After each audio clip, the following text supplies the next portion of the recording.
கார்த்திக் ரேவதி சீரியலில் ஒரு குட்டி ப்ரோமோ வந்திருக்குது. என்ன நடக்க போகுதுன்னு பார்க்கலாம். வாங்க வீடியோக்குள்ளே போகலாம். ரேவதியை ஏர்போர்ட்டுக்கு கூட்டிகிட்டு போகிறாங்க கார்த்தி. ரேவதி பூஜா ஸ்வீட் கேட்டா மைசூர் பா வேணும், வாங்கிட்டு வந்து தரீங்களாங்கிறாங்க. கார்த்தி சரி நான் வாங்கிட்டு வரேன், அப்படி லேட் ஆகிட்டா நீ கிளம்பிடுன்னு சொல்லிட்டு போகிறாங்க. கார்த்தி வர வரைக்கும் வெயிட் பண்ணுறாங்க ரேவதி. கார்த்தி வந்து ஸ்வீட் கொண்டு வந்து கொடுக்குறாங்க. அதை வாங்கிக்கிட்டு சரி நான் கிளம்பட்டுமா அப்படின்னு சொல்லி ரெண்டு பேரும் டாட்டா கொடுத்துட்டு கார்த்தி வீட்டுக்கு வராங்க. ரேவதி அவங்க ஆஸ்திரேலியா போகிறதுக்காக ஃப்ளைட் பிடிச்சி போகிறாங்க. அப்போ அங்கே போய் பார்த்தா கால் ஸ்லிப் ஆகி கீழே விழுந்துடுறாங்க. கீழே விழுந்ததும் கையை ஊனுனதுனால கையில் எலும்பு கிராக் ஆயிருது. ஹாஸ்பிட்டலில் அட்மிட் ஆயிருக்காங்க.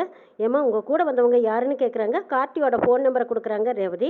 டாக்டர் அம்மா கார்த்திக்கு தான் ஃபோன் பண்ணுறாங்க. கார்த்தி என்னன்னு வந்து இங்கே ஹாஸ்பிட்டலில் கேட்கும்போது ரேவதி ஃப்ளைட் ஏற போகும்போது கால் ஸ்லிப் ஆகி கீழே விழுந்துட்டாங்க, அதான் கையில் அடிபட்டுருச்சுன்னு சொல்கிறாங்க. ஓ அப்படியா, இவங்க குணமானதுக்கு அப்புறம் தான் இனிமேல் ஃப்ளைட்டுக்கு போக முடியும்னு சொல்லிடுறாங்க. இதை கேட்ட கார்த்தி சரி பரவாயில்ல, சரி ரேவதி உன்னால் நடக்க முடியுமா, கையில் எந்த பிரச்சனை இல்லையே, வீட்டுக்கு போகலாமான்னு கேட்குறாங்க. ரேவதி சரி போகலாம் அப்படிங்கிறாங்க. கையில் மட்டும்தான் அடிபட்டிருக்கு, ஒன்றும் பிரச்சனை இல்லைன்னு ரேவதி சொல்லிட்டு கார்த்திகோட வீட்டுக்கு கிளம்பி வராங்க. வீட்டுக்கு வரும்போது எல்லாரும் அதிர்ச்சி அடைகிறாங்க. என்ன ரேவதி பெங்களூர் போகிறதா போனீங்க, என்னாச்சு கையில் கட்டோட வந்திருக்கேன்னு கேட்குறாங்க சாமுண்டேஸ்வரி.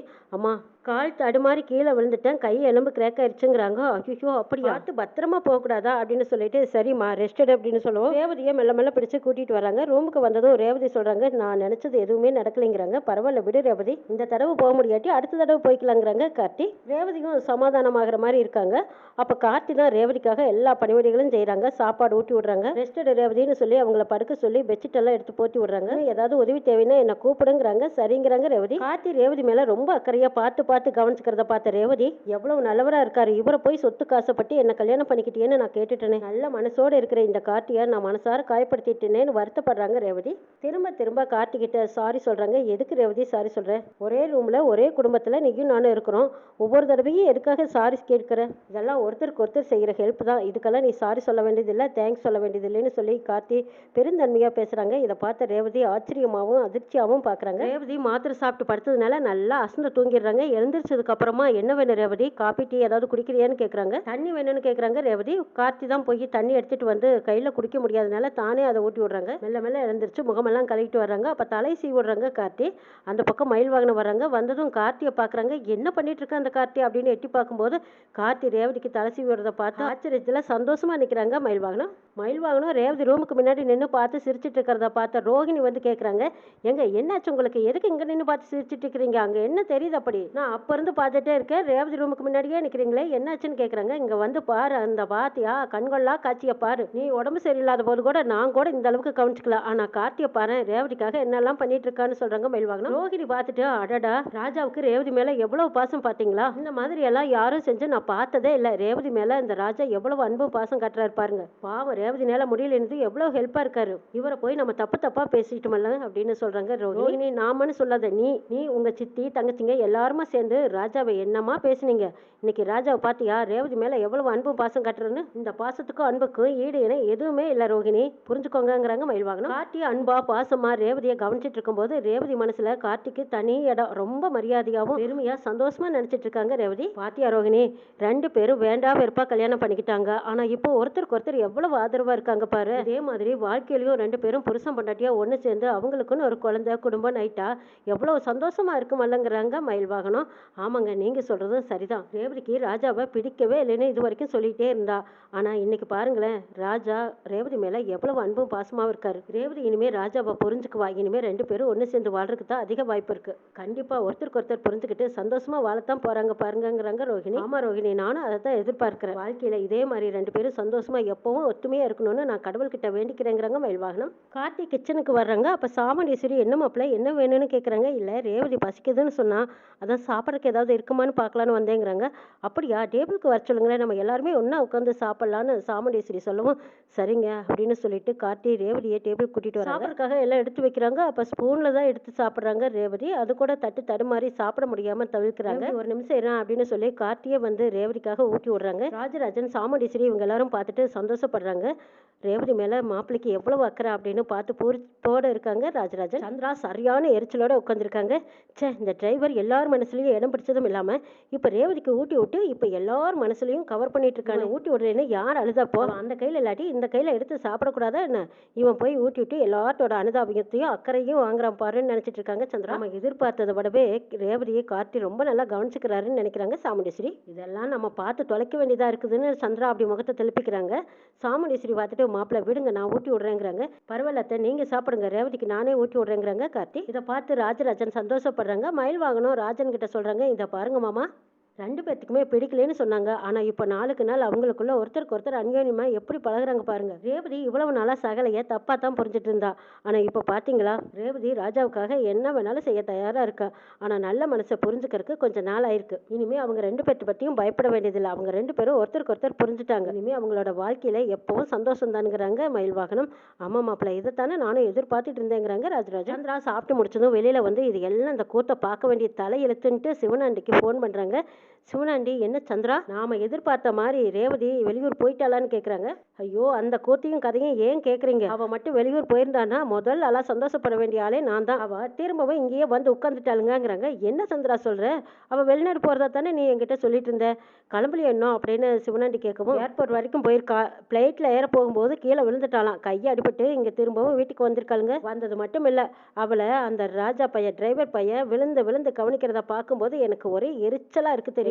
தான் தலை சீவி விடுறா, என்னமா விழுந்து விழுந்து அக்கறையா கவனிக்கிறான். இப்ப பாருங்களேன், சாப்பாடு கூட அவன் கையால தான் ஊட்டி விடுறான். இது எல்லாம் குடும்பமே பார்த்து சந்தோஷப்பட்டுட்டு இருக்காங்க. ஆனா என்னாலதான் இதை பார்க்க சைக்கிளைங்கிறாங்க சந்திரா. ஆனா இங்க நடக்கிற கூட்டியெல்லாம் பார்த்தா இவங்க 2 பேர்த்துக்கும் சீக்கிரமா முதலிரவுக்கு ஏற்பாடு பண்ணி குழந்தையும் பெத்தி எங்க அக்கா கையில கொடுத்துருவாங்க போல இருக்கு. அந்த அளவுக்கு நிலைமை ரொம்ப வேகமா போய்கிட்டு இருக்குதுங்கிறாங்க. சந்திரா சொல்றேன், சீக்கிரமா இந்த டிரைவர் பையலையும் ரேவதியும் பிரிச்சு வைக்கலான்னு நாம ஒரு திட்டம் போட்டா அவங்க 2 பேரும் ஒண்ணு சேர்ந்து குழந்தை வரைக்கும் போயிருவாங்கன்னு நீ சொல்லிட்டு இருக்க. சொல்ற மாதிரி ஒருவேளை நடந்துருமாங்கிறாங்க. நடக்கிறதுக்கு கண்டிப்பா வாய்ப்பு இருக்குதுங்க. அந்த அளவுக்கு அவங்க 2 பேரும் அவ்வளவு ஒத்துமையா இருக்காங்க தெரியுமா. இப்படி நீ பாத்துக்கிட்டே இருக்கிய சந்திரா, ஏதாவது ஒரு வழியில 2 பேர்த்தையும் பிரிச்சு வைக்க வேண்டியதானேங்கிறாங்க. ஆமா போங்க, நாம பிரிக்க நினைச்சா அது தானா வந்து அவையிலே சேர்ந்துக்கிற மாதிரி ஒரு வாய்ப்பு அமைஞ்சிருது. இன்னும் சொல்ல போனா இந்த வீட்டுல எனக்கு எந்த மரியாதையும் கிடையாது தெரியுங்களா. எங்க அக்கா என்னடானா டிரைவர் பையில தலை மேல தூக்கி வச்சுக்கிட்டு கொண்டாடுறா.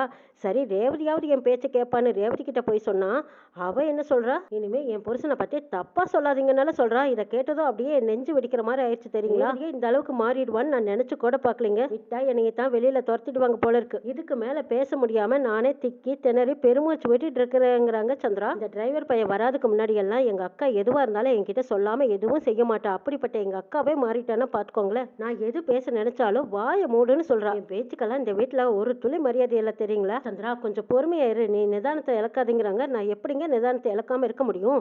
இங்க எல்லாருமே ஒரே மாதிரி அந்த டிரைவர் பையன் சொன்னா சரின்னு அவனை தலை மேல தூக்கி வச்சு கொண்டாடிக்கிட்டு இருக்காங்க. இது எல்லாம் பார்க்கும்போது எனக்கு எவ்வளவு வேதனையா இருக்குதுங்கிறாங்க. இதை பார் சந்திரா, நீ ஒன்றும் கவலைப்படாத. அபிஷேகத்துக்கு நாள் நெருங்கிருச்சு. அதுக்குள்ளேயே அவன் யார் என்னங்கிறத அவன் முகத்தெரிய கிழிச்சு எல்லாரும் முன்னாடியும் அவன் ராஜா சேதுபதியோட பேரன்னு நம்ம நிரூபிச்சு காட்டி அவனை வீட்டை விட்டு வெளியே துரத்துற நாள் பக்கத்துல இருக்கு. நீ ஒன்றும் கவலைப்படாத. ஆனாலும் சந்திரா, நாமளே இது வரைக்கும் ஏதாவது ஒரு திட்டத்தை போட்டு அவன் சிக்குவானான்னு பார்த்தா அவன் தான் ஜெயிச்சுட்டு போயிட்டே இருக்கிறான். இதை பாருங்க, இது வரைக்கும் ஏமாந்ததெல்லாம் போதும். இதுக்கப்புறமா இனிமே அவனை நம்ம இப்படியே சும்மா விடக்கூடாதுங்கிறாங்க சந்திரா. ஆமா சந்திரா, அதுக்கு தான் ஸ்ட்ராங்கா பலமா ஆழமா குழி பறிக்கணும். அந்த குழியில அவன் விழணும், எப்பவும் எழுந்திருக்க முடியாத அளவுக்கு அவனை தள்ளணும் சந்திரா. அதுக்கான திட்டத்தை தான் நானும் எங்க சித்தப்பனும் போட்டுட்டு இருக்கோங்கிறாங்க சிவனாண்டி. இதை பாருங்க, என்ன பண்ணுவீங்களோ ஏது பண்ணுவீங்களோ எனக்கு தெரியாது. கும்பாபிஷேகமே நடக்கக்கூடாது. அதுக்கு முன்னாடியே இவன் யாருங்கிற விவரத்தை எங்க அக்காவுக்கு தெரிய வைக்கணும். சீக்கிரமா அதுக்கான ஏற்பாடு பண்ணுங்கன்னு சொல்லிக்கிட்டு இருக்காங்க சந்திரா. நீ ஒன்றும் கவலைப்படாத, எங்க சித்தப்பா வரணும், அவன் என்ன கதிக்கு ஆளாக போறான் பாருன்னு சிவனாண்டி சொல்லவும் சந்திரா அப்பதான் பெருமூச்சு விடுறாங்க. அப்பாடா, நீங்க சொல்றது கேட்கும்போது எனக்கு நல்லா தாங்க இருக்கு. ஆனா அந்த டிரைவர் பையில பார்க்கும்போது நம்மளால எதுவுமே முடியலையேன்னு எனக்கு அப்படியே தோல்வியை தான் ஞாபகப்படுத்தினான். என்னதான் செய்யறதுன்னு தெரியலங்கிறாங்க சந்திரா. நீ ஒன்றும் கவலைப்படாத சந்திரா, நீ நிம்மதியா இரு, நானும் எங்க சித்தப்பனும் பார்த்துக்குறாங்கிறாங்க. ரேவதி மாத்திரை சாப்பிட்டியான்னு கேட்குறாங்க. இன்னும் இல்லைங்கிறாங்க. இரு, நான் போய் ஜூஸ் எடுத்துட்டு வரேன், ஜூஸ் குடிச்சதுக்கு அப்புறமா மாத்திரை சாப்பிடலான்னு சொல்றாங்க. இல்லைங்க, இப்போ தானே சாப்பிட்டேன், அதுக்குள்ள ஜூஸ் எல்லாம் எதுவும் வேண்டாங்கிறாங்க. இல்லை ரேவதி, நீ தூங்கிடுவேன், தூங்குறதுக்கு முன்னாடி மாத்திரை போட்டுக்கணும்ல, நான் எடுத்துட்டு வந்து தரேன், நேரத்துக்கு மாத்திரை சாப்பிட்டா தான் கை குணமாகுங்கிறாங்க கார்த்தி. இதை மயில் வாகனம் பார்க்குறாங்க. ரேவதி மேல என்ன பாசம் வச்சிருக்காரு சகல. ரோகிணி பாத்தியா, புருஷன் பொண்டாட்டி மேல வச்சிருக்கிற பாசம் இதுதான். அவ்வளவு நாளா ஒருத்தருக்கு ஒருத்தர் நேருக்கு நேர் பார்க்காதவங்க இன்னைக்கு ஒருத்தருக்கு ஒண்ணுன்னா எப்படி துடிச்சு போறாங்க பாரு. ஆமாங்க, பார்க்கும்போது எனக்கே ஆச்சரியமா தான் இருக்குதுங்கிறாங்க ரோகிணி. ஆனா ஒண்ணு, இவ்வளவு பாசத்தை மனசுல வச்சுக்கிட்டு ரேவதி வெளிநாடு போனா போயிட்டு போறான்னு இவன் விட்டுட்டான் பாரு. ரேவதி திரும்பி வந்தது ரொம்ப நல்லதா போச்சு. ஒருத்தருக்கு ஒருத்தர் புரிஞ்சுக்கிறதுக்கு ஒரு நல்ல வாய்ப்பு கிடைச்சிருக்கு பாருங்க.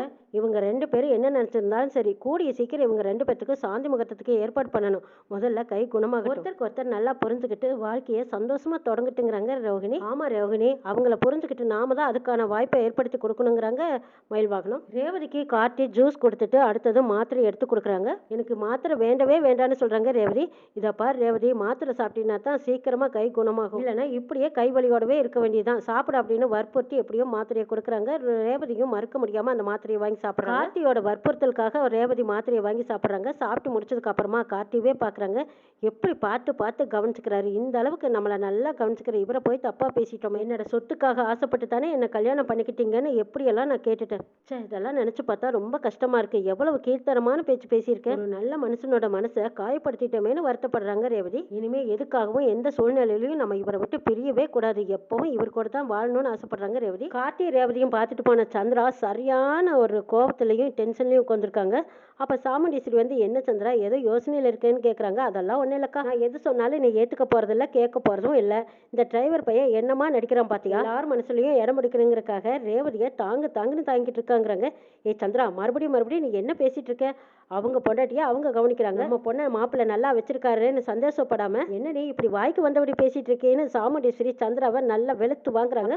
நீ என்னமோ சொல்லு, ஆனா என்னை பொறுத்த வரைக்கும் டிரைவர் பையன் நடிக்கிறாங்கக்கா, உனக்கு தான் தெரிய மாட்டேங்குதுங்கிறாங்க சந்திரா. இதுக்கு மேலேயும் உங்ககிட்ட பேசி பிரயோஜனமே இல்லை. பொண்டாட்டி மேல புருஷன் எவ்வளவு அக்கறையா பணிவா கவனிச்சுக்கிறாரு. இதை பார்த்து பெருமைப்படுறதை விட்டுட்டு சந்தேக பத்திலேயே ஊறி கிடக்குறியடி. பாராட்டட்டையும் பரவாயில்ல, நீ குறை சொல்லாம இருந்தீங்கன்னா அதுவே போதுமடி தாயே. திருவாயை கொஞ்சம் மூடிட்டு அமைதியா இரு அப்படின்னு சாமுண்டீஸ்வரி சந்திராவை நல்லா வெளுத்து வாங்குறாங்க. அடப்போக்கா, உனக்கு எப்ப பார்த்தாலும் உன் மாப்பிள்ளை தான் பெருசா நீ பேசு. மாப்பிள்ளைய பத்தி ஒரு நாள் உண்மை தெரியும், அப்ப இருக்கு பாருங்கிறாங்க.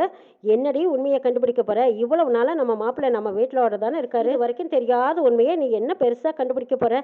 எதுவா இருந்தாலும் சரி, நீ கொஞ்சம் பேசாம அமைதியா இருந்தீங்கன்னா அதுவே போதுமடி தாயேங்கிறாங்க சாமுண்டீஸ்வரி. சரிக்கா, நான் சொன்னா கேட்க மாட்டேன், இன்னும் கொஞ்ச நாளையில் அவ யாருங்கிறது உனக்கே தெரியும் பாருங்கிறாங்க. இதை பார் சந்திரா, உன் சந்தேகத்தை எல்லாம் மூட்டை கட்டி தூர தூக்கி போடு. ரேவதிக்கு கை குணமானதும் மாப்பிள்ளைக்கும் ரேவதிக்கும் சாந்தி முகூர்த்தத்துக்கு ஏற்பாடு பண்ணணும். வர சொல்லியிருக்கேன், 4 கிழமையை குறிக்கணும். எல்லாம் முறைப்படி செஞ்சிடணுமே தவிர இதை தள்ளி போட்டுக்கிட்டே போகக்கூடாது. 4 கிழமையை பார்த்து நல்லதெல்லாம் செய்யாம விட்டதுனாலதான் இப்படி சின்ன சின்ன விபத்துகள் எல்லாம் நடக்குது. ஜோசியர் வரட்டுன்னு நாள் குறிக்கலான்னு சொல்றாங்க சாமுண்டீஸ்வரி. சந்திரா சாமுண்டீஸ்வரி மேல சரியான வெறுப்புல இருக்காங்க. என்ன